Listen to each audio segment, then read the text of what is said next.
Hey, kids, and welcome to Conscious Embodiment, Astrology and Dreams with Dr. Michael Lennox. I am your host, Dr. Michael Lennox. I'm here, as I am every week, with Zoe, producer Hello, Zoe. How are everyone. things in your world, Zoe? I know the eclipse lunar cycle was pretty brutal for you. Now that we're a week into the new territory, give me your, what's the lay of the land for you?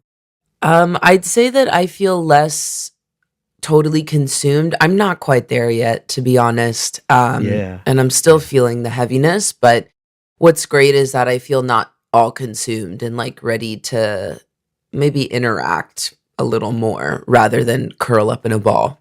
That's perfect language for where we ought to be at this Mm. point. Totally consumed is a perfect phrase to describe Scorpio's intensity. We don't have a choice but to get taken under into the cauldron of intensity with Scorpio, and it was eclipse season. And what I like to tell people when as I described, it was funny, as I was describing last week in my daily stuff that I do, which we're doing right as it's happening. I make the Red Robe of Astrology video the day that it's happening. I write my daily Astro Alert email subscription the night before the next day. It felt very, not disingenuous, but I was aware that while the language of a lunar cycle ruled by Pluto and the sign of Scorpio taking us down gives way to the joyous mansion of Jupiter ruled Sagittarius, and the sun moves in and we have a new moon a day after, and yay, we're now in Jupiter's territory. The disingenuous piece is we're going to bring our intensity from last month into this month because we're the constant. And it isn't like magic. It's not like turning the channel to a different TV show. We're still moving through whatever narrative we are in. And since there was so much deep and intense healing and excavations below the surface of consciousness in the last lunar cycle, we're still dealing with the storylines and the narratives and the negotiations that came out of last month. But it has changed in sensation in exactly the way you just described. Less sort of overwhelmed by it and kind of beginning to be ready to touch out into the world with a little bit more enthusiasm and joy, even though we might still be moving through some deep and intense processes. Okay, so we're still experiencing the deep and intense process, whatever we've been healing and moving through. It's a little lighter. Is there an end that you see to this, or it's a dealer's choice, everyone, depending on your life? Are we like, okay, this is the lighter lunar cycle, and then the next lunar cycle, I will be free? Right. And no, I would have to say, to the disappointment of anybody who wants that fantasy to be accurate, no. Because Okay. the thing that has the continuity piece is you. You're the continuity between last lunar cycle down below in the cauldron of Scorpio. This one is joyful and about moving forward in excited ways, learning and growing, courtesy of Sag. And then next month we move into Cap. Capricorn's all about purpose and goals and climbing up that mountain, right? So we can think of our individual journey as the constant, and that the lens or the filter through which we experience that journey changes with each lunar cycle. So your story remains the same, essentially. And last month, it was all about the depth and intensity of that story and how your narrative is changing you from the inside out. And now we're in Jupiter's territory of expansion and movement into the world. So this is the month where that narrative shifts gears a little bit and we can inch out towards more joyful expansion. And then when we get into next lunar cycle, the narrative continues, but we put the lens of, well, what's the purpose? What goal am I going to attain? What mountain am I climbing to sort of have a higher vantage point and understand my life more powerfully in that way. But the narratives that are, confusing and painful and indicate the deep healings are going on, that's us in our lives. And sometimes I think people want astrology to be like a magic potion that says, well, at that new moon, it's all going to stop. Yeah. And it doesn't.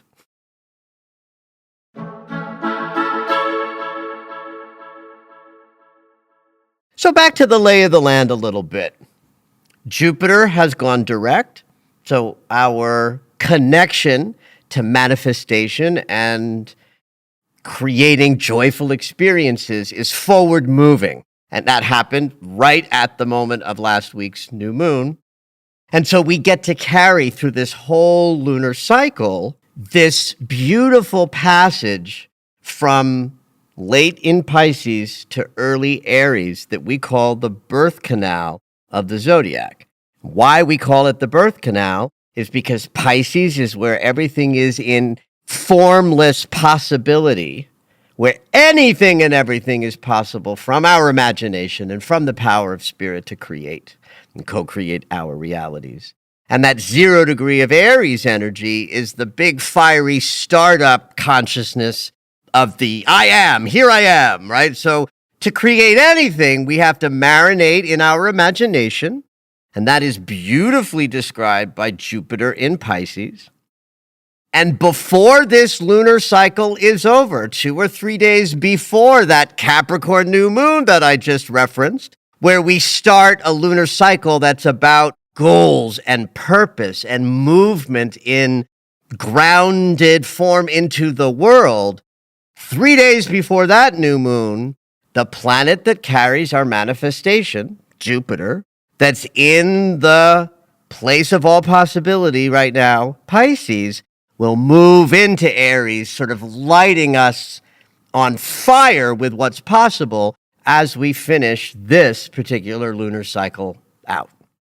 So because of this movement of Jupiter's and how his stationing direct and changing signs over this incredibly sensitive point between the end of Pisces and the beginning of Aries, this whole lunar cycle is about allowing the inner mental and emotional equivalent of what we desire to rise up. It's still about turning within, leaning into your thoughts about what you desire to create. That's a Mercury thing. While simultaneously calling upon your emotional body to kind of replicate the feelings you might have should you have the thing your mind is focused on desiring. And all of those combos of mental and emotional, imaginative equivalency exercises would be good tools to put into play this week. Like it's a good week to work on your manifestation desires, but as an inside job. I'm going to hold fast in my mind's eye the thing I'm looking to create while I let my feeling body just bubble up with the juicy, yummy emotions that might be associated with having that thing.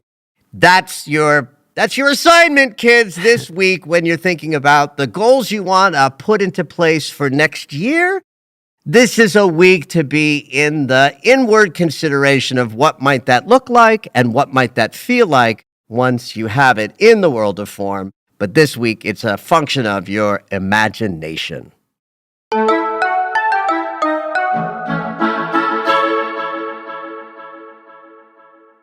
One of the things that occurred as last week was becoming this week that is important with regard to this thing that I just described about using the mind to focus on the goal and the emotional body to fill in the sense of what that would feel like to have, that's a Mercury and Venus construct. And for the last lunar cycle, and for a bit before eclipse season, Venus was in the lead. Venus was ahead of Mercury. And if we anthropomorphize that sort of notion, like what does it mean that Venus is in front of Mercury as the solar system is unwinding, is we lead from the heart. The heart moves into the unknown territory first, and then the mind catches up. And in some ways, that's the better approach because we tend to fuck things up with our thoughts. Right? And we lead with the heart so that we can follow our passionate impulses and the things that our unconscious is showing us or telling us about what we desire through our feeling, mechanism. What happened last week was Mercury and Venus came together by conjunction, which they do periodically, once or twice a year-ish, based on movement and retrogrades that make that faster or slower. But when they come together, it's like a congruency alignment for us, where mind and heart get into alignment, and now Mercury is in the lead by a few degrees. I like this, even though I made all that, points about, that it's important to lead with the heart.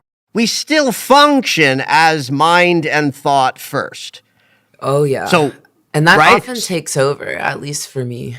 Well, and that's why it's valuable to have these moments where Venus leads and then Mercury leads. We learn how the inner mechanism for us at the individual level works. And so with a whole bunch of focus on the heart the last bunch of weeks, with boatloads of healing and transformation as part of that journey, we're now in a place where the mind can lead, and it's part of the proper alignment of having thoughts and desires that we codify with our thoughts, and our feeling body is right behind it, ready to say, yes, I believe in that possibility. I will support that possibility with your sense of deserving it.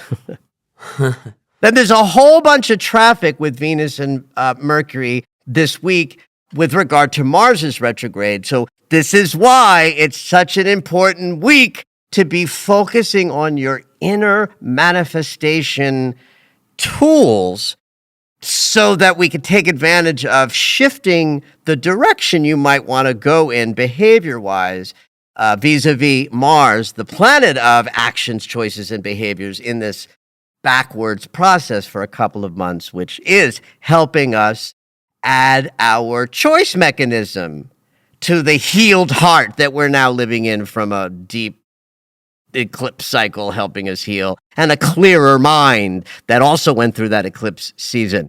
And mind and heart, Mercury and Venus, are both connecting with Mars and with Saturn this week, and it starts today. So let's break it down.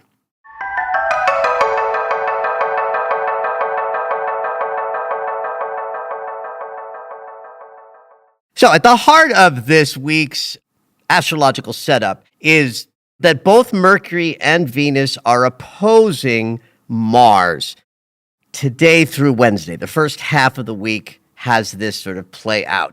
Tomorrow, it's about an opposition between Mercury and Mars, and then on Wednesday, it's Venus and Mars. So Mercury may be out front, but he's not very far out front. They're still very close to each other. Only our thoughts lead the way.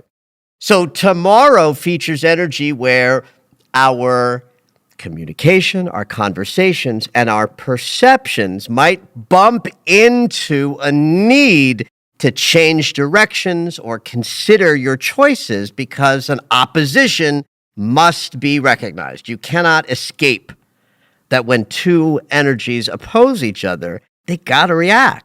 They got to dance or swerve or crash. And so in the case of tomorrow's energy, it's very much about our mental body bumping into the choices that we might be making, setting up the possibility of being confronted with the possibility that we might have to change the track we're on.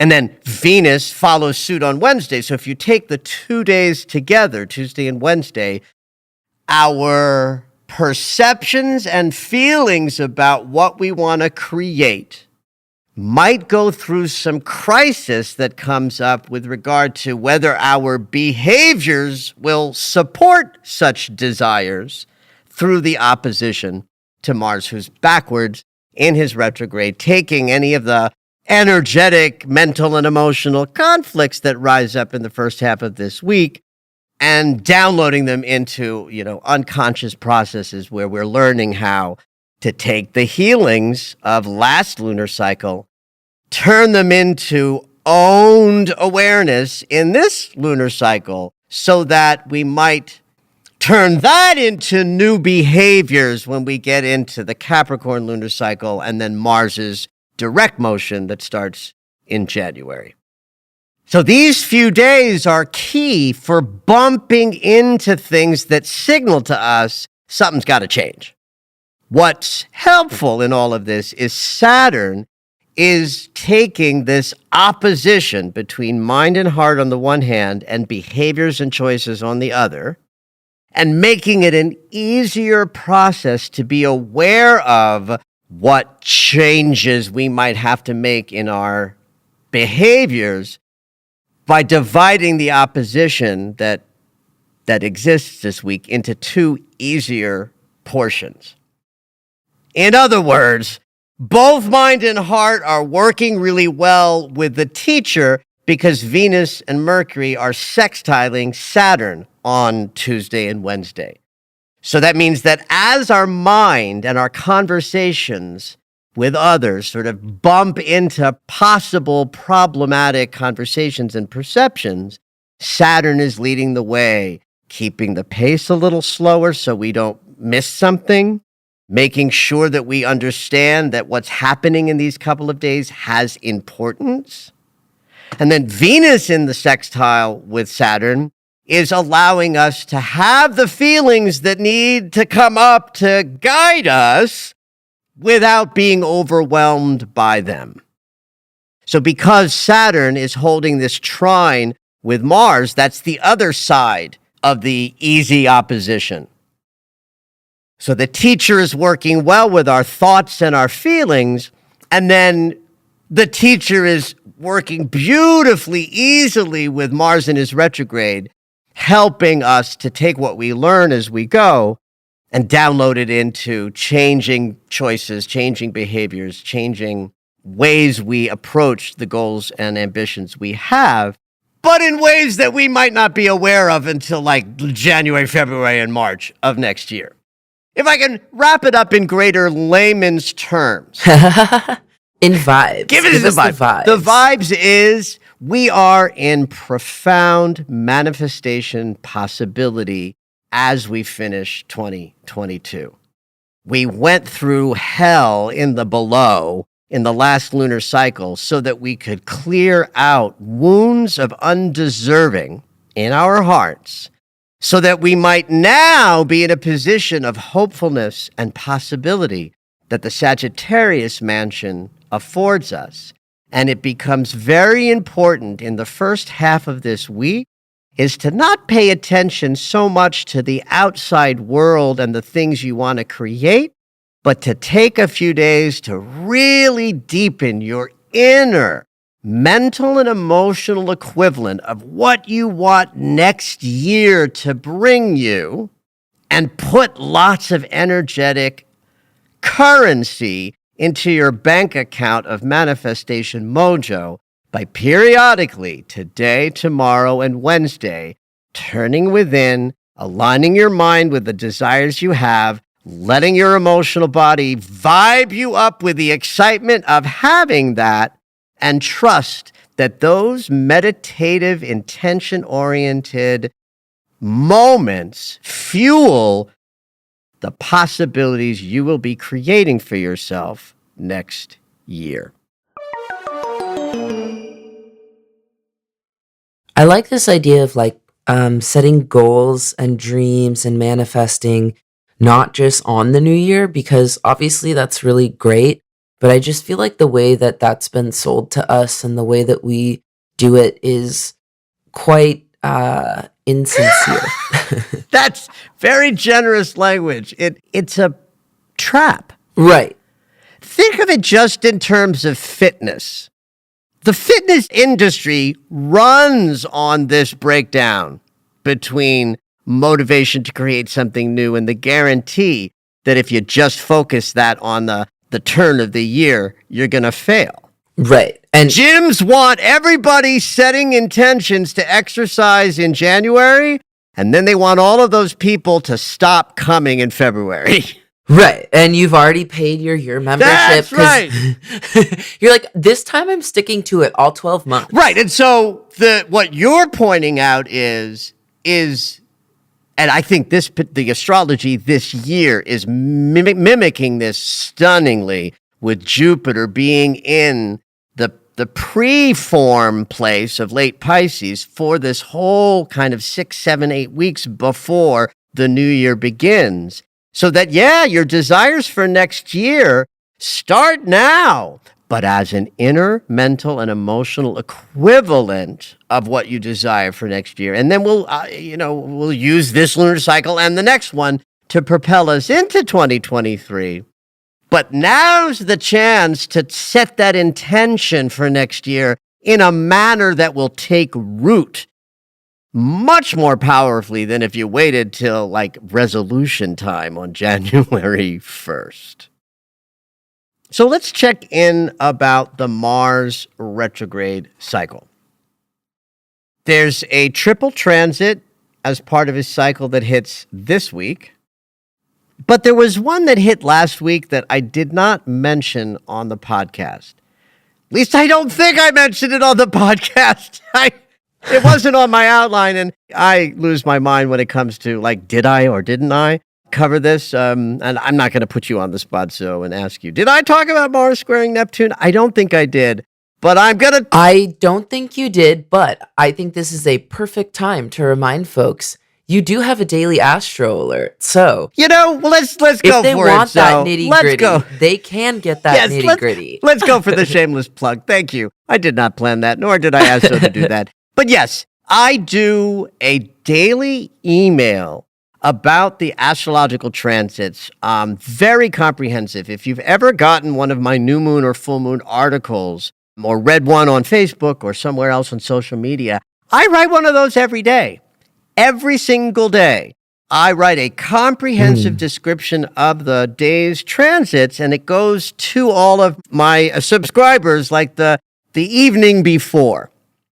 One of the things that is beautiful about the Daily Astro Alerts is you will learn astrology if you stick with them. You might be overwhelmed by the technical writing for the first few weeks and months, but this is how I learned astrology 25 years ago. My colleague and first teacher, Stephanie Azaria, did this every day on her website, and I learned so much by being exposed to what the planets were doing each day. So yes, go over to michaellennox.com, check out the Daily Astro Alerts. It's only $10 a month or $100 for the year, and thanks for the opportunity for the shameless plug. So much appreciated. Oh yeah.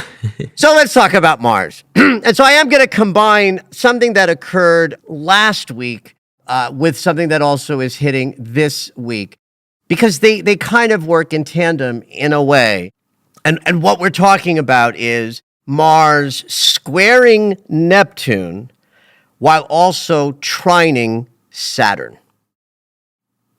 There's some news about the Mars retrograde cycle that hits this week, but there was also an important piece about the Mars retrograde cycle that took place on the 19th, which is a Friday, almost 2 weeks ago, that I think I'm going to talk about today, even though I kind of missed the boat on it.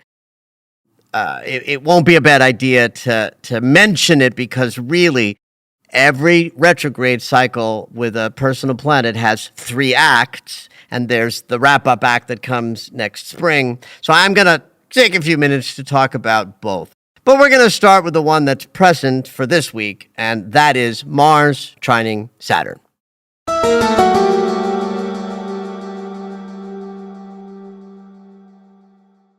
Now remember, I just got done talking about how Mars and Saturn are trining each other. Therefore, Mercury and Venus's opposition for Mars also touched in with the teacher in that sextile. And that's because part of Mars's retrograde includes holding a fairly long trine with the great teacher. So that geometry is part of today, but it also hit at the end of September on the 27th, and it will return at the end of March, around March 30th.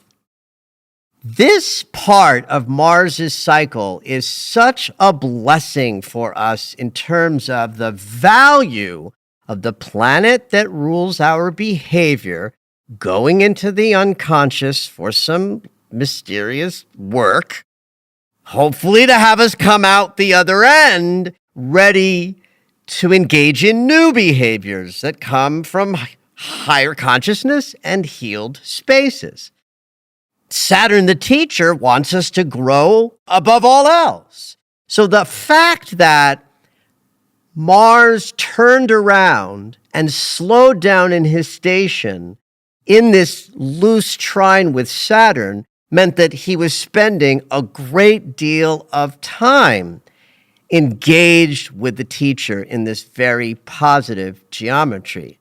So one could say that while the Mars retrograde cycle might be bumpy and challenging, I certainly know a lot of people are having health problems and exhaustion, fatigue issues. And I have. That's been a big part of Mars's, movement. The fact that he's trining Saturn means we are learning and being guided by our karmic lessons. And that can only benefit us. In terms of the energy of today, we've got just a kind of slower, steadier pace when Mars, the planet of movement, is sort of held back by the teacher in a gentle and constructive way. And you can think of that as being part of this whole retrograde cycle. Mars in Gemini is all about the chitty-chatty connection, movement, scattered energy. But Saturn's been there saying the whole time, slow down, boy, slow down, boy, slow down. You're going to miss the lesson. Mars in Gemini inspires a lot of thoughts about our choices and decision-making, so extra debate and breakdown that happens when we overthink is possible with Mars in retrograde in Gemini. And Saturn says, shut the fuck up. Quit your debate and make a choice. Or some lesson-y kind of language that allows us to face the challenge of overthinking and scattered, approaches to things and learn from it and do a better job of letting go of monkey mind and scattered thinking, right? So that's part of this thread of Mars's cycle. And you want to look back to the last sort of week of September, specifically the 27th, and give or take a handful of days on either side of that date. And if there's anything that comes up around those dates that relates to projects, goals, your physical health, or your level of energy, or anger, or any of the Mars consciousness, there might be a connection to this week's energy. Don't overthink it. Ha ha ha ha. But if you see something on your calendar at the end of September around the 27th that looks like a lesson in slowing down or being a little more grounded or stopping the monkey mind, it might be playing into today and again at the very end of March, which we will talk about when we get closer to that.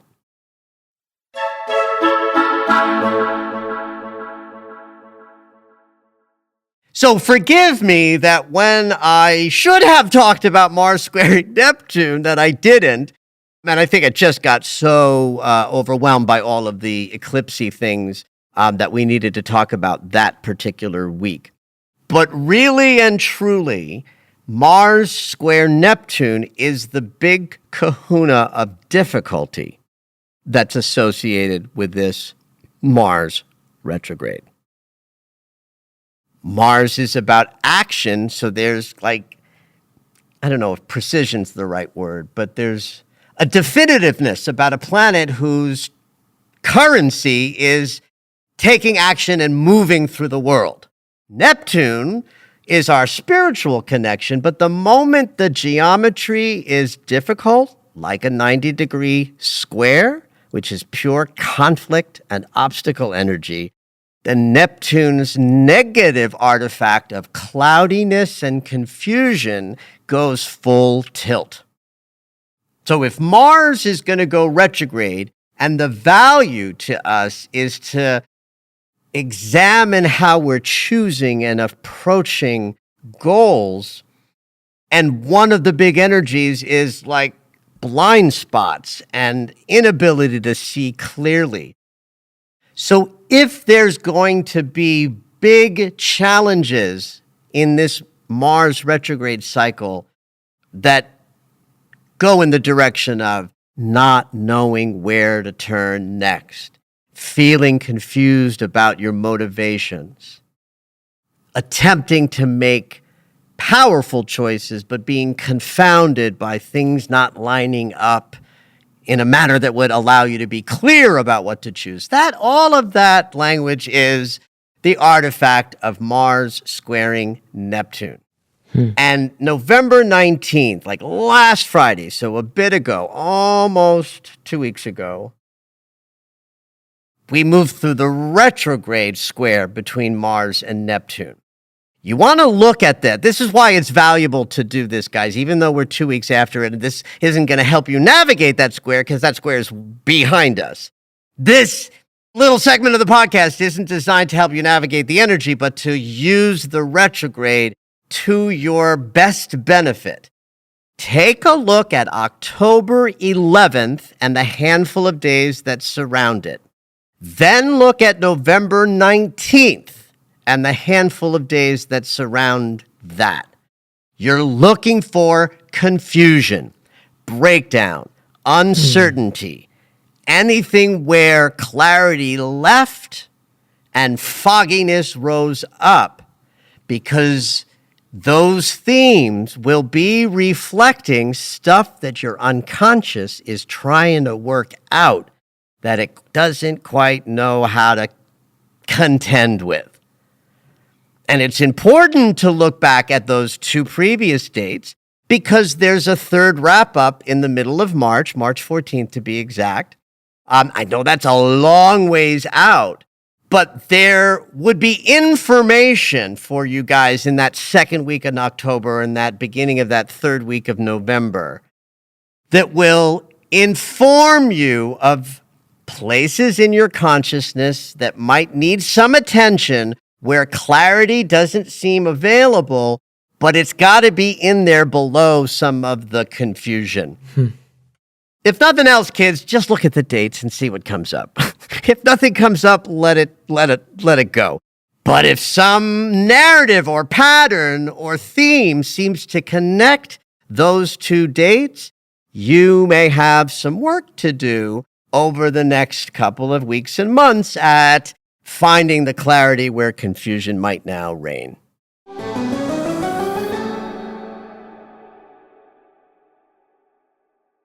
I'll finish with a little tidbit about the third quarter moon that hits on Wednesday. That means that the sun and the moon are at odds with each other at a 90-degree angle. It's 1 week after the new moon when they were in the same place, in agreement. Conscious awareness and unconscious mind say, yes, we want the same things. And then a week later, they're having a fight and they want different things. The sun still wants what it wants, but the unconscious has changed its mind. It's a crisis moment where the language would be conscious awareness and unconscious mind at odds with each other. I sometimes use the seed image, that if we plant a seed in the new moon, a week later, that seed is going to crack. And the idea is either going to germinate or fail to thrive. So Wednesday's a bit of a crisis day. So look for that. It's more of a bumpy day, probably the bumpiest day of the week in a way. But it just means we're in the second portion of a 4-portion lunar cycle. By now, you should be less wet from the Scorpio cauldron. And if you're like Zoe, you are sort of moving out into the world a little bit more, still in the process, but the process has shifted and changed. Try to remind yourself, if there is still some emotional suffering, that we are in Jupiter's territory. We still have another 2.5 weeks to get through with a beautiful full moon next week, letting us release things that inhibit the joy that this lunar cycle is seeking to provide for us. And just trust that the process we're in is deep and powerful, and it's not quite done yet. And we are coming out of each of these lunar cycles better at giving and receiving love, better at creating our desires, just better at being human. Have at it, everybody.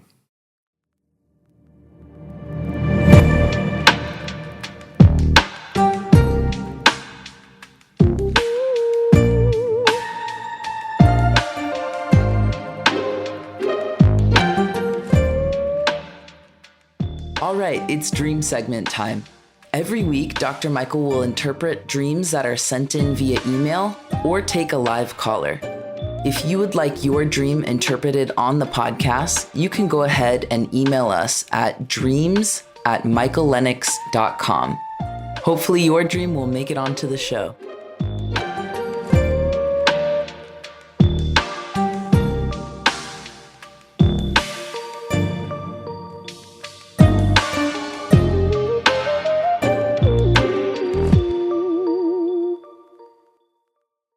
This week we have another email-in dream.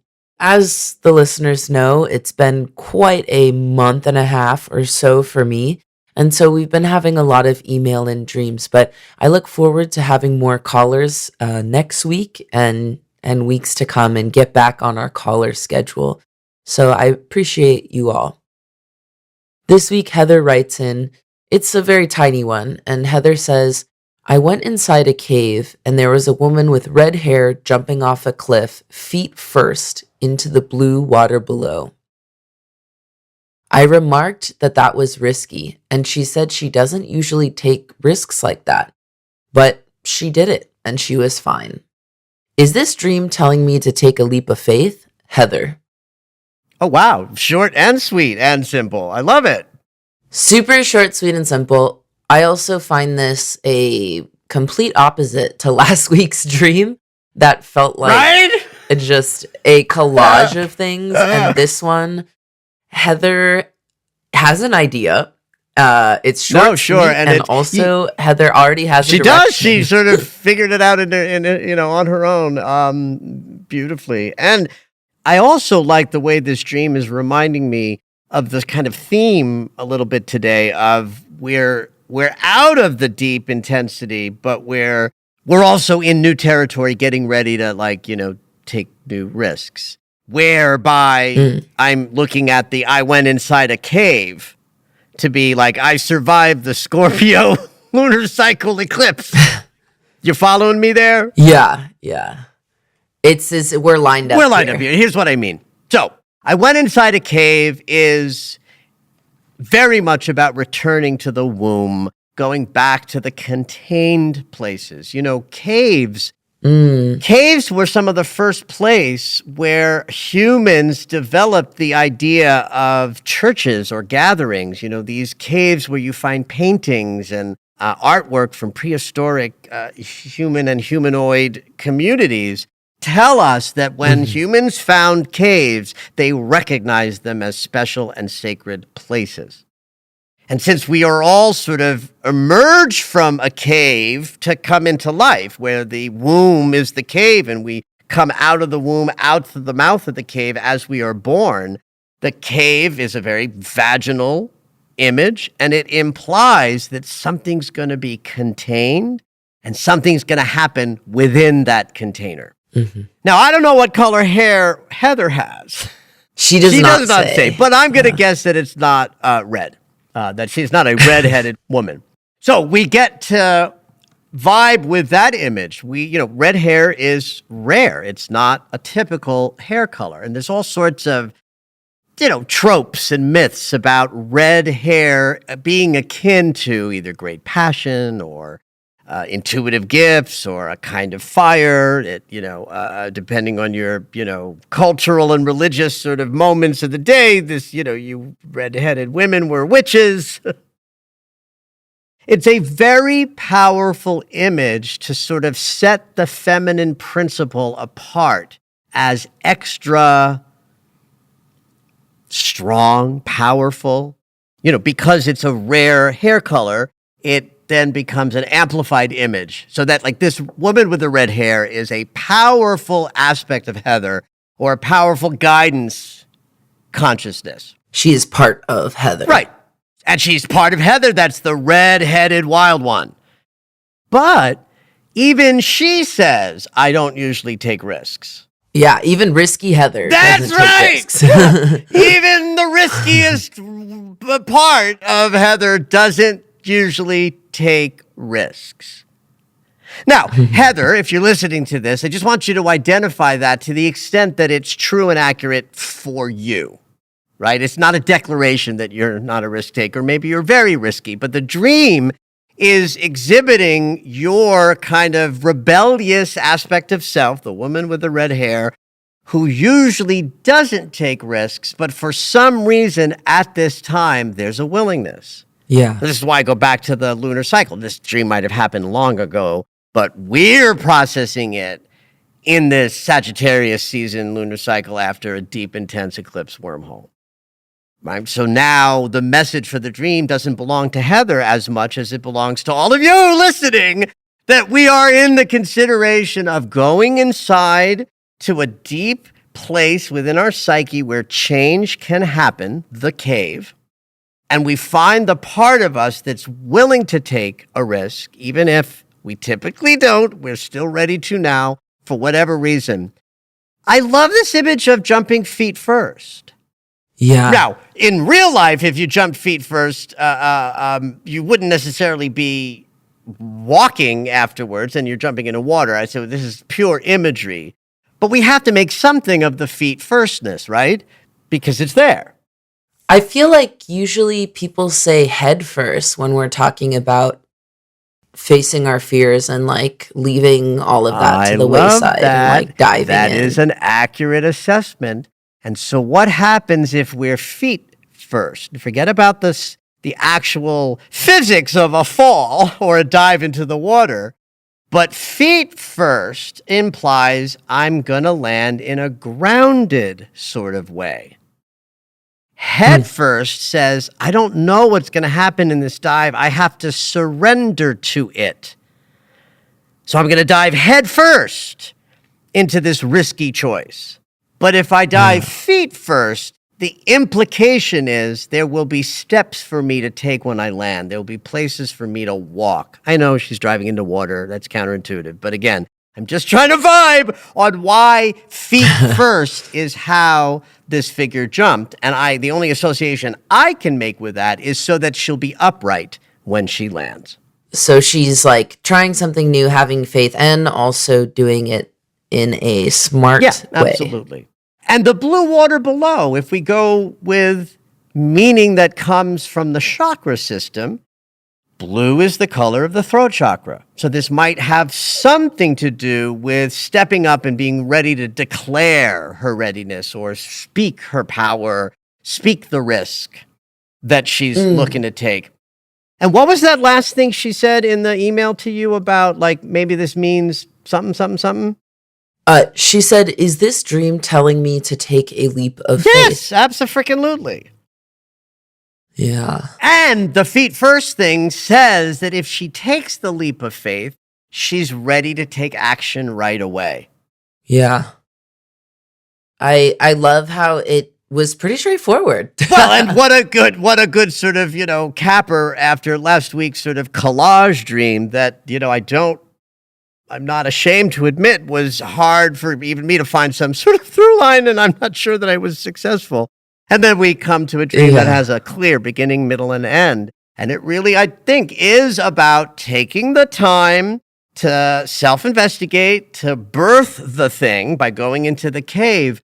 But the very next act is to take the risk, to dive off, to speak up, blue water, and take the leap of faith and see what happens when you do.